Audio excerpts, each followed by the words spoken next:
Hello and welcome to the debate. I'm your host Sana Maqbool with you at PTV World. In today's show, we will be taking a look at what is going on within Pakistan. What are the different challenges that confront the country? What is going on at the political and economic front? These are going to be our core issues that we're going to be looking at in our show today. The first core issue that we'll be dealing with is the political situation with regards to the politics of agitation by the PTI. We've seen that in the past as well when there was a rally that came to the federal capital. We've seen a lot. We've also seen loss of lives, loss of property, and other areas also being damaged. This, of course, now brings us to the point that such a rally was called again by the PTI leadership, and we've seen that in recent announcements there seems to be a continued resolve by the PTI that even if the peaceful protest rally is not allowed to be held, they will carry on with the agenda and perhaps with renewed force. This is, of course, a matter of concern also in the aftermath of the remarks by CM KP, who has said that he might also be bringing in the KP police force if needed and if Imran Khan actually calls out for it. So this is going to be important in terms of what we're going to be seeing in the coming days, and also that there have been a lot of people who have been marked as being responsible and called on for preventive arrests to be carried out because of whatever happened in the past as well, and then of course for them being able to be to fund and to provide support for such politics of agitation, and that of course remains to be seen how exactly we're going to be going about it and what needs to be done to perhaps contain this and to make sure that the peaceful right to protest is not harmed and everybody is able to exercise that as well, while at the same time violations of law are also not accepted. In our second core issue, we're going to be looking at the electoral reforms in the country, which is of course a very important matter for Pakistan, and we know that the National Assembly has passed the Elections Amendment Bill 2022, and we've also seen that this of course is an important matter with regards to the external Pakistanis being able to exercise their right to vote. However, we've seen now that because of this decision, the EVMs are not going to be used in the general elections, but they will be used in the by-elections as a pilot project, and we'll be seeing whether or not this is going to be a success that can actually be incorporated in general elections in the future, and how this is going to impact the voting and the votes by expat Pakistanis as well. In our third segment of the show, we'll be taking a look at the economic challenges of the country and what the Prime Minister Shehbaz Sharif has previously also called out as a charter of economy that is very much needed in the country. Very early on, since assuming office, he called on economic experts to sit down and bring about this charter of economy so that we can deal better with the economic challenges that confront the country. However, of course, there is still a lot of disagreement with regards to what really needs to be incorporated in this. We've also seen that in principle, the former Finance Minister Shaukat Tareen has agreed for the need of a charter of economy, but he has called out for a need of an interim government to be able to deal with the economic challenges. How exactly we're going to be able to proceed on this matter will be our focus of discussion as well. For this and more, I've been joined as always in the studios by Farrukh, Pitafi and Raja Faisal, and for our first segment of the show, I've been joined online by Rana Ihsan Afzal Khan, who's a leader PMLN, and we're joined by Zulfikar Ali Badr, who's a leader of the PPP. Thank you very much, gentlemen, for being a part of the show today. I'll start with you, Mr. Rana. When we look at the situation with reference to the PTI and what they've been calling out for and what has happened in the past as well, there is a lot of course, confusion and worry as people are preparing for what is to come and what sort of uncertainty will still continue to exist in the coming days as well. How exactly do you see the situation in terms of the calls that are being made by the PTI leadership and the kind of statements that we're hearing from the CM and Imran Khan as well, in terms of what the country is going to be witnessing, and how exactly do you think the government is preparing for any untoward situation? Thank you so much. Firstly, I think the economic situation of the country requires that political stability should be there. That is a must, because without political stability, the economy is not going to become better. Rather, it will, go for worse. Secondly, I think that after the last episode of this dharna, when Imran Khan visited Islamabad, one thing is proved, that people are not standing by his side, and his call for 2.5 million or 3 million people, became fell flat, and what we saw was a few thousand people. So I believe that the era of this political uncertainty has ended. The calls of PTI and the fact that the chief minister of KPK said that he will bring forces to Islamabad shows that they are just now on threats, and they are just basically, in a desperate state. So I feel that they have a right to do jalsas, they have a right to do protests, but they have to get those permissions from the district government. Whichever city they want to protest in, they will be allowed. But if their agenda is to block roads, if their agenda is to stop normal life in the city, it will not be allowed. And we will make sure that the continuity of the city, the continuity of business, the continuity of traders goes as normal, and we will not allow any interference in the normal life of any citizen of Pakistan. Right, absolutely. Mr. Zulfikar Ali, when we look at the current situation and the kind of statements that we're hearing from the PTI, and as Rana Saab was talking about the CMKPK as well, it seems, of course, that measures need to be there to perhaps contain this and curtail any untoward situation. But at the end of the day, this was also something that was perhaps known in the past as well. And we saw that maybe the way that different situation was handled could have been prevented. Is there any way that there can be some preventive measures that can be taken, perhaps involving the courts or involving any consequences of the previous actions by the PTI and their workers, so that we don't see any sort of a situation that actually needs to be dealt with by the security forces?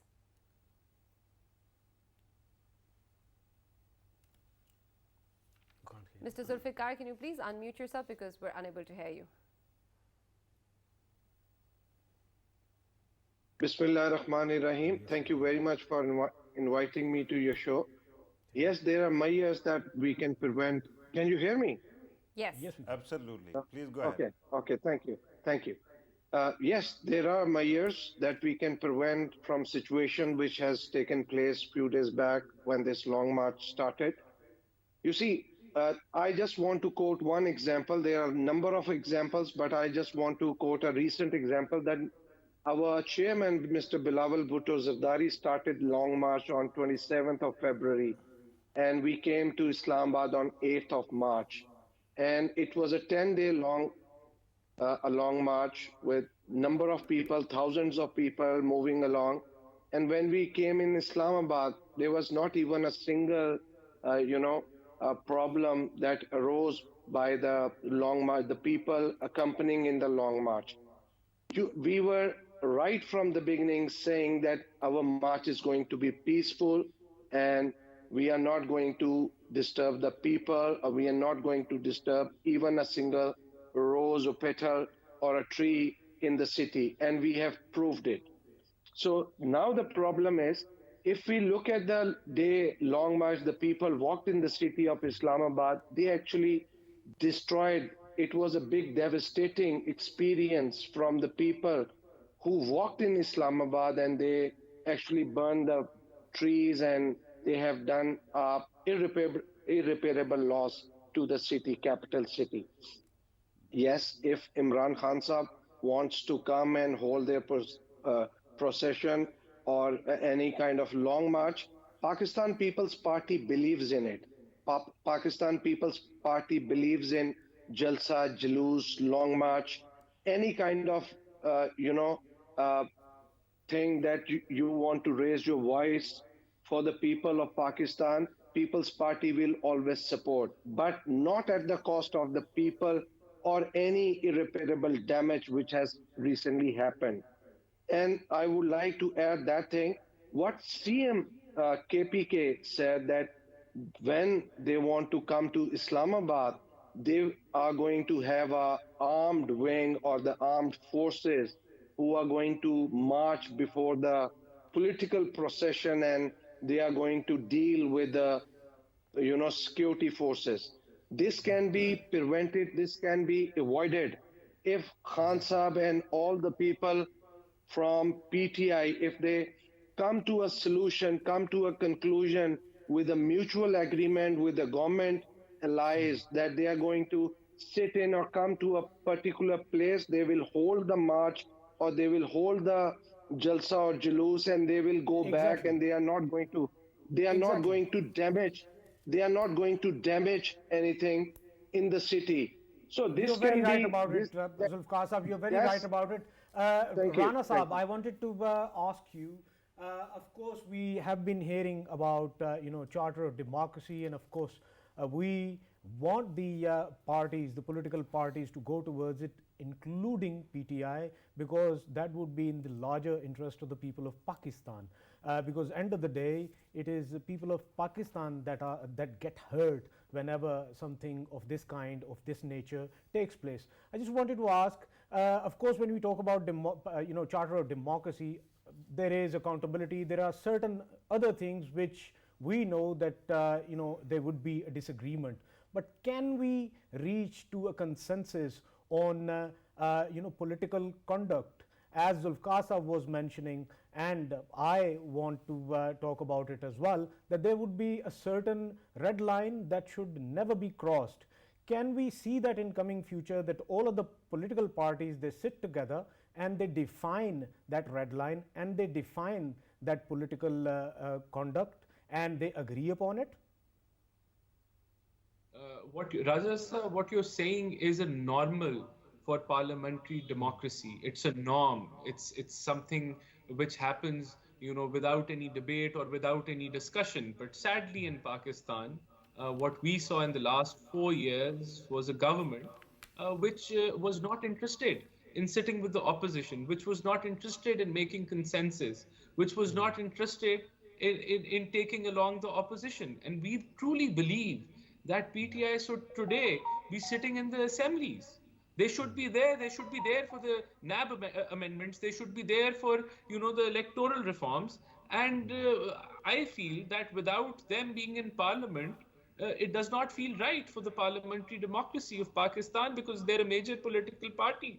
So yes, what you're saying should happen, and we are available for that. We All want right. to go that way. All right, Farrukh, when we look at what is going to, what people are anticipating now, of course, there's a lot of uncertainty in that regard. And in the previous rally, we also saw that there were claims that perhaps the numbers that the PTI was talking about were not the numbers that were actually witnessed on ground. Do you think that since then, since of course we've also seen a lot of incidents that were violent, a lot of incidents where we saw perhaps claims of arms also being carried by the workers, that this time around the numbers will be perhaps even less, or do you think that the PTI will be able to garner more support? Right, Sana. First of all, with your permission, I want to welcome both the guests and let me also express my happiness at seeing sons of two of my very good friends, dear friends actually sitting on this screen, sharing the screen with me. Jangid Badar Saab was a very good friend of mine, so was Rana Afzal Saab. But regarding what you are saying, actually remember one thing. PTI has been in the past mustering a lot of numbers, and it has actually brought people to the federal capital as well. That is a known, right? Whether it can do it this time or not, I cannot read tea leaves, but I can tell you that there is a possibility that they might. But the problem with them is what to do with it once they have garnered that support and brought people here. Because in the past, last time when he was here, Imran Khan Saab, I'm talking about his dharna in 2014, the demands were very limited, right?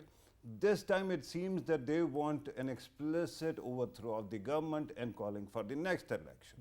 And in that, their narrative is so aggressive that one feels that once they have assembled here, remember the right to actually assemble peacefully and protest is a constitutionally protected right. But is it where they will stop? Or they will, in the end, because of their rhetoric, will be forced to actually do something violent. One thing that disturbed me, Sana, during their protest this time was one, the setting trees on fire. Absolutely. That was very sad because I had to explain it to my children why it is happening. The second thing which was really galling was the fact that they had brought infants and they had brought minors. Remember, and I've written this in the column as well, in my column as well, that minors cannot give consent because they are not legal adults.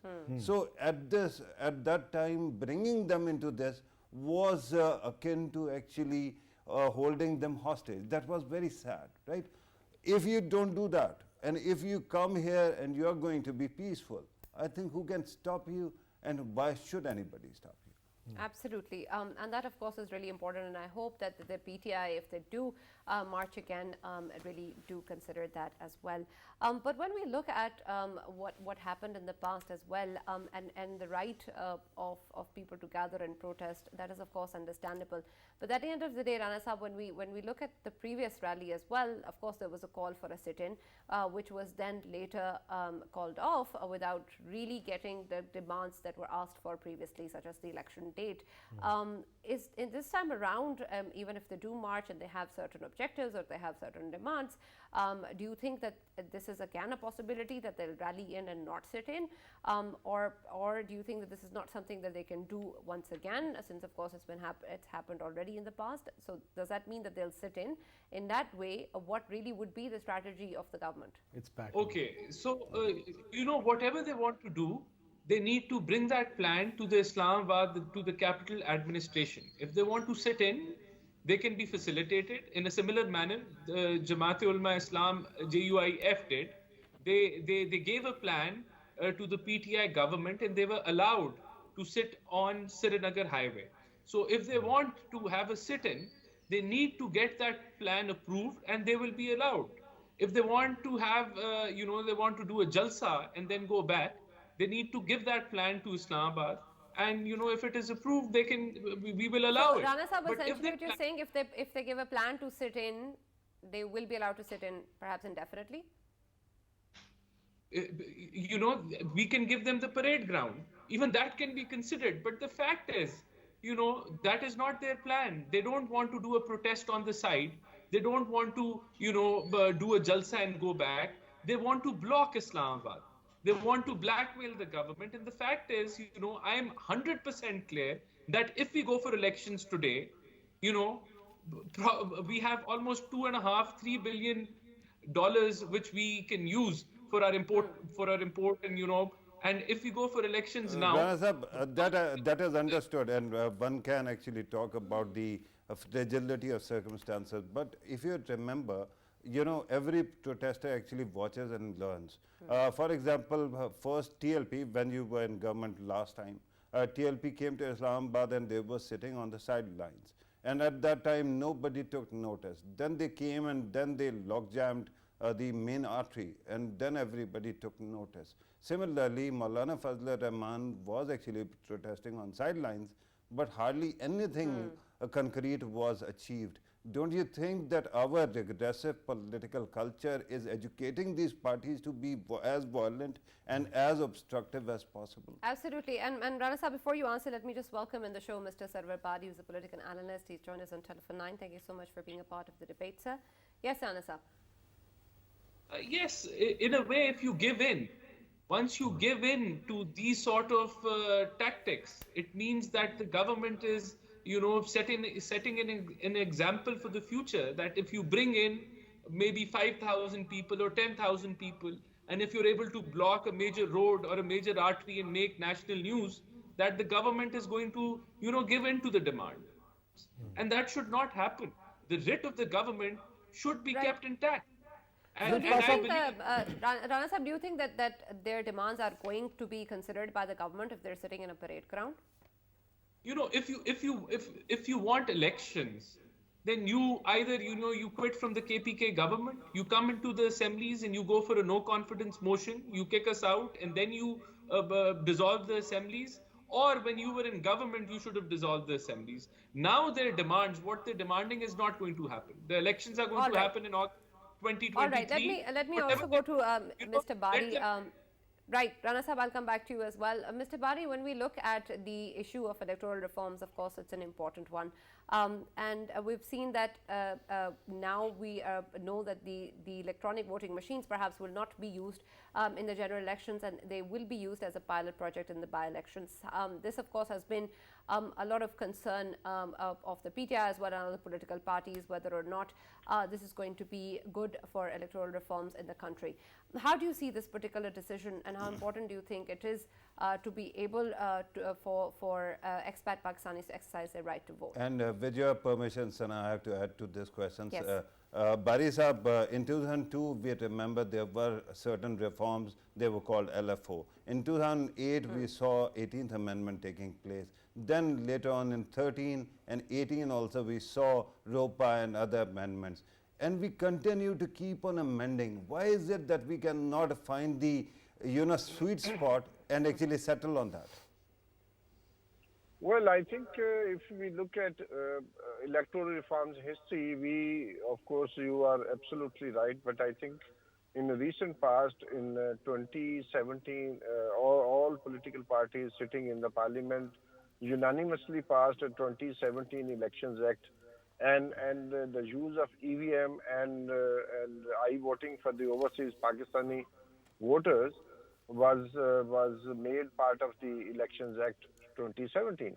And then in 2018, Supreme Court has also ordered Election Commission to allow Pakistani citizens sitting abroad to vote through I-voting, and they did it. EVM was also piloted.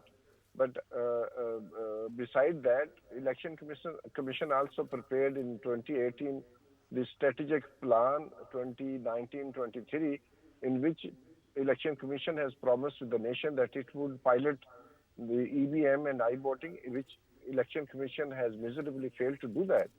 So, in my view, I think there is a politics behind EVM use, and therefore we have to look at it that why some parties are opposing it and the other parties are bent upon using that.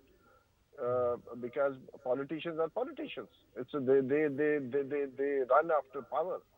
So, exactly. In my view, the recent reversal of EVM and I-voting is very clearly shows that the ruling coalition, which is sitting now ruling the country, is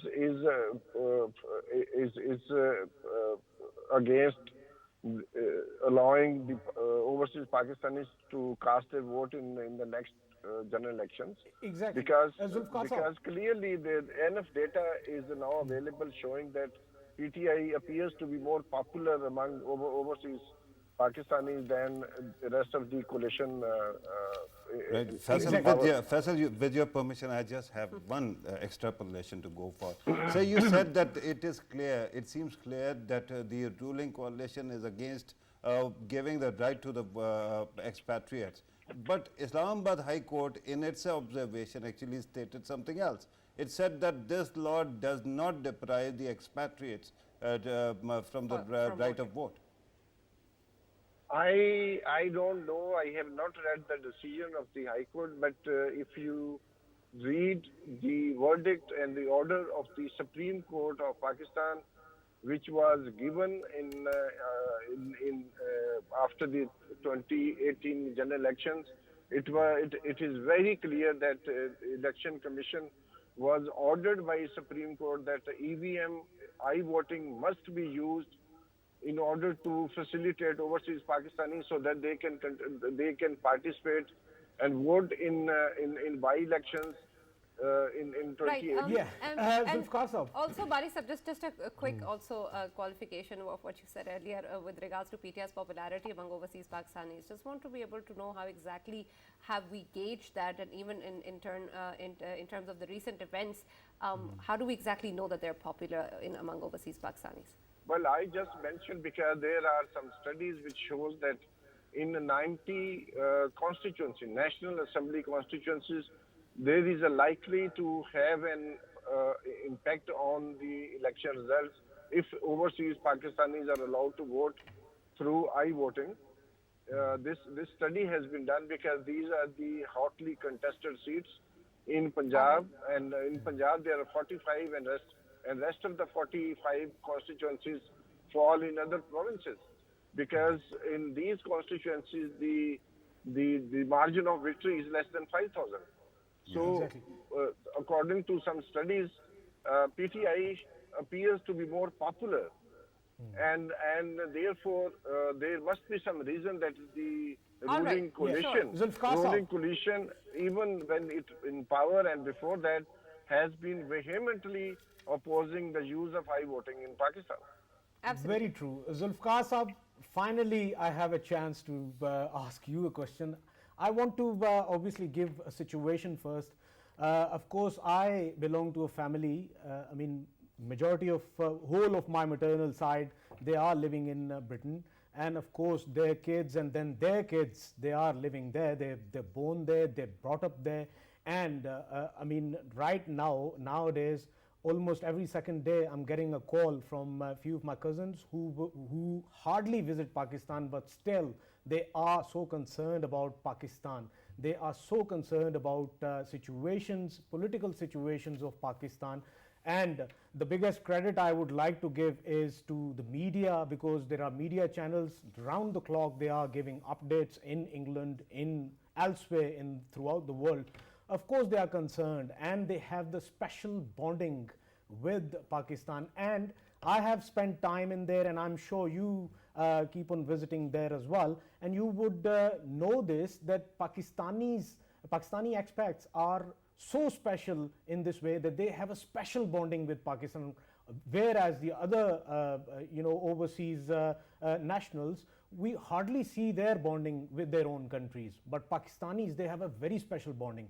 Don't you think, sir, that all of the political parties, including PTI, including PPP and PMLN, they should be concerned about this fact, and they should be advocating for the overseas Pakistanis, because they have a very special bond with Pakistan, and that bond will increase in coming years for the next generations if they are given a right of vote? And Badr Saab, if you could also respond to Sarwar Bari Saab's commentary as well. Hello? Yes, sir. Can you hear us? Ji, please, could you please repeat? Yeah, I was just saying That was a long one. yeah, it was a long one, but cutting it short, don't you think that looking at the bonding, the very special bonding of overseas Pakistanis with Pakistan? I absolutely agree with you, because the Pakistanis who are living abroad, they all the time sitting in front of Pakistan TV channels. They don't watch BBC or they don't watch CNN. They prefer to watch Pakistani TV channels. But also they contribute hugely to Pakistan's economy as well. And therefore, I think we must not deprive them from voting. And some politician has recently said that if any overseas Pakistani wanted to vote, he could or she could come to Pakistan and vote. So that means he or she would be spending more than 200,000 rupees just to vote in Pakistan. Nearly 91 countries allow their citizens while they are working abroad to vote for general elections. And Australia has also allowed its citizens to vote through fax machines. So I think it's in America as well. Postal ballot is very much popular in many countries. I-voting also being used. So I'm quite surprised that why the ruling coalition has reversed a very radical step which they had approved only a few years back. Let us have a Right, reaction from absolutely. the And ruling side. Rana as Saab well. has already raised his hand on this. Rana Saab, your Seems like response, please. The ruling coalition is under a lot of fire. First of all, no one is taking the right of overseas Pakistanis to vote. There should be 100% clarity on that. And in 2017, the Electoral Act actually reaffirmed that the overseas Pakistanis should have the right to vote. I just wanted to put that across. The only confusion or the debate is on the mechanism on how they will vote, and the EVM mechanism did not take into account the EVM consensus. is not for the overseas Pakistanis, Rana No, Sahib. That let is me let me I-voting, speak now, not please. the EVM. EVM can be used only in Pakistan. No, no, no. You So the better correct EVM, your information. there is debate on EVM being used as a mechanism to vote, whether it be for No, overseas not Pakistanis abroad, or not whether it be overseas. Sir, for Rana sir, people. Sahib, that is Rana wrong, Sahib, not abroad. just to For clarify, the EVMs Pakistanis who are cannot living technically be abroad, used Exactly. when it comes to, expatriates voting It's the in the I-voting. election. It is I-voting that they can actually use a terminal on their own laptop or their own mobile phone, and through that they can vote. So the debate essentially is about I-voting, not about EVM Yes. abroad, because So it will pose I a voting logistical problem. I voting also has a lot of questions to its credibility, whether it can be manipulated or it cannot be manipulated. So it is only the mechanism which is being debated.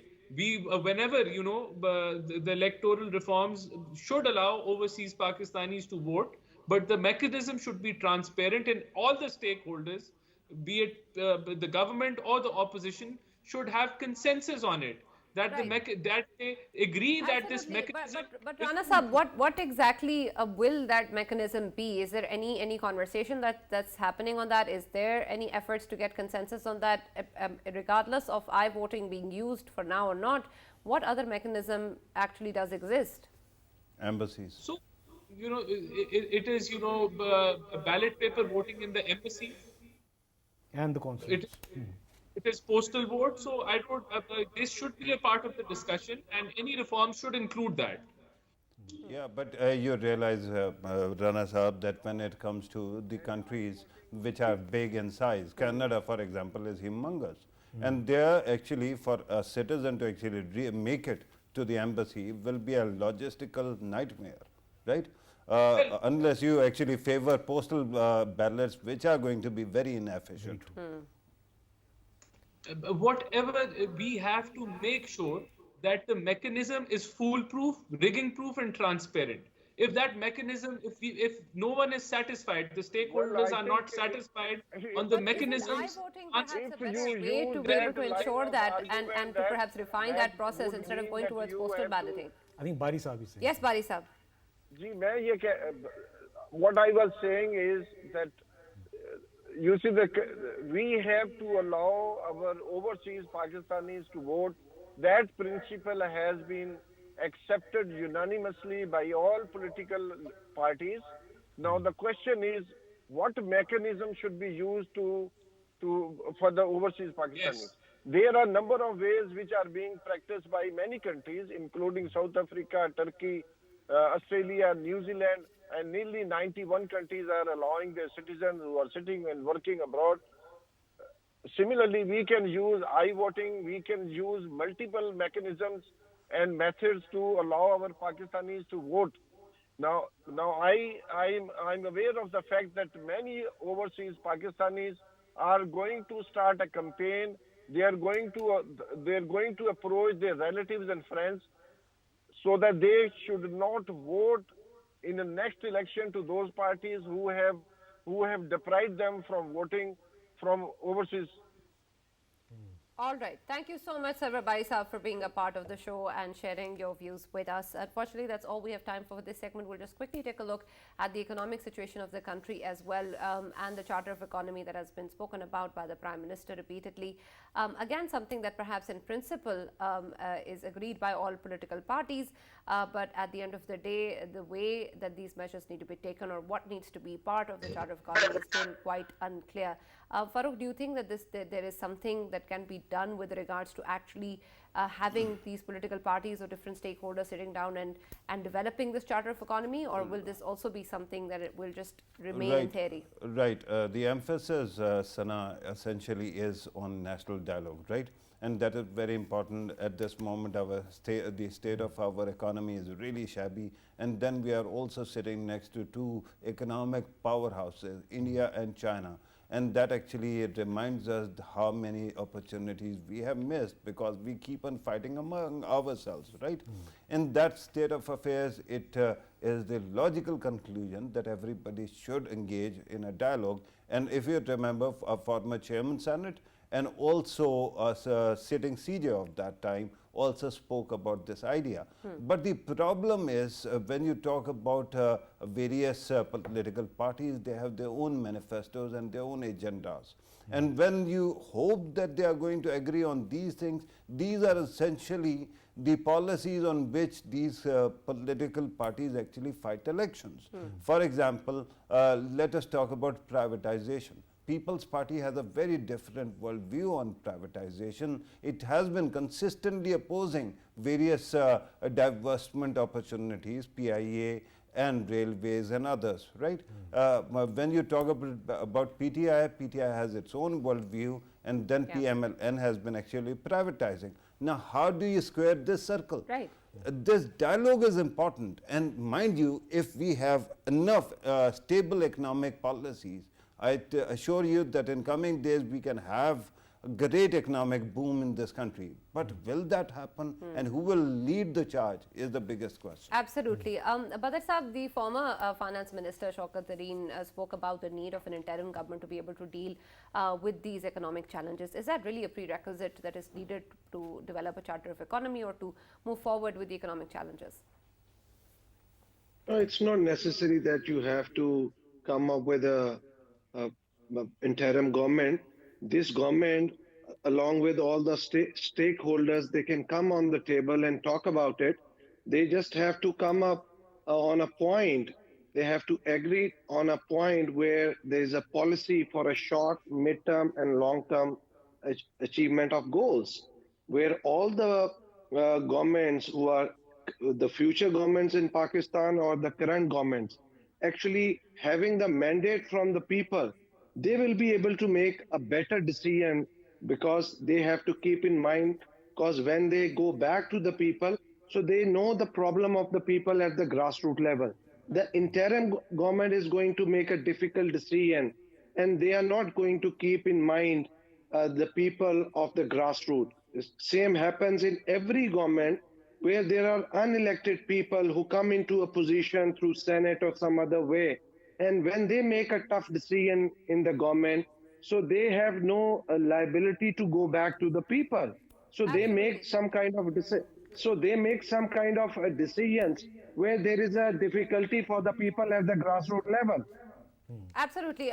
We're almost out of time, so just a quick question from Rana Saab.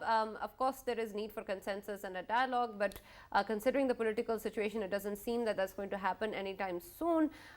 If that is the case, and if there are so many economic consequences that we're facing, is the government prepared for any executive decision to be taken in this matter? Well, I think the government will do whatever it can in its power and authority to make sure that the economy survives. But my suggestion is that, this establishment that we keep talking about and its role in the political system should be of an enabler. It should be of an enabler for such sort of things to make national consensus. And I think, everyone needs to sit. Everyone. Absolutely. Thank you very much, Rana Ehsan, for joining us, and Zulfikar Ali Badr for also being part of the debate and sharing your views. That's all we have from the debate. We'll see you tomorrow.